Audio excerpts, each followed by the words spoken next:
করোনার 5 পয়সা দাম দিন। যারা করোনার ওষুধ বের করেছে তারা একদিনও করোনা দেয় না, টিকিট দেয় না ওরা। ও তো আপনাকে বিকলাঙ্গ করার কৌশল।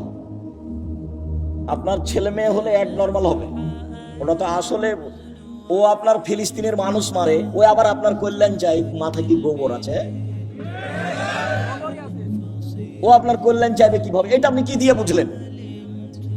সে আপনার জানের শত্রু, সে আপনার মানের শত্রু, সে আপনার টাকা পয়সার শত্রু, সে আপনার সবকিছুর শত্রু। সে আপনাকে ওষুধ দিয়ে ভালো করে রাখবে, জীবনে কোনোদিন যেন আপনার এই হয় না, সেই হয় না, হেপাটাইটিস হয় না, কি হয় না। এ তো পাগল বানিয়েছে আপনাকে। তাই সব স্কুলের ছেলেকে স্কুলের মেয়েকে টিকা দিতে হবে।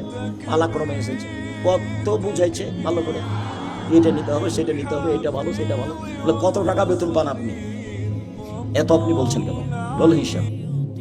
আর আমি তো করোনার 5 পয়সা দাম দিন। যারা করোনার ওষুধ বের করেছে তারা একদিনও করোনা দেয় না, টিকিট দেয় না ওরা। ও তো আপনাকে বিকলাঙ্গ করার কৌশল। আপনার ছেলে মেয়ে হলে এক নর্মাল হবে, ওটা তো আসলে ও আপনার ফিলিস্তিনের মানুষ মারে, ও আবার আপনার কল্যাণ চাই। মাথায় কি গোবর আছে?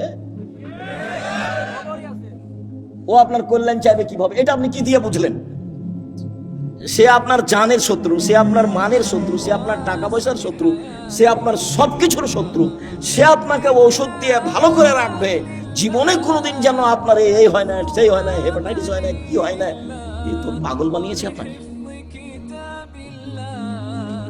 তাই সব স্কুলের ছেলেকে স্কুলের মেয়েকে টিকা দিতে হবে। পালাক্রমে এসেছে, কত বুঝাইছে ভালো করে, এটা নিতে হবে, সেটা নিতে হবে, এটা ভালো, সেটা ভালো। কত টাকা বেতন পান আপনি? এত আপনি বলছেন কেন? বল হিসাব। সম্মানিত দিনী ভাই বোন,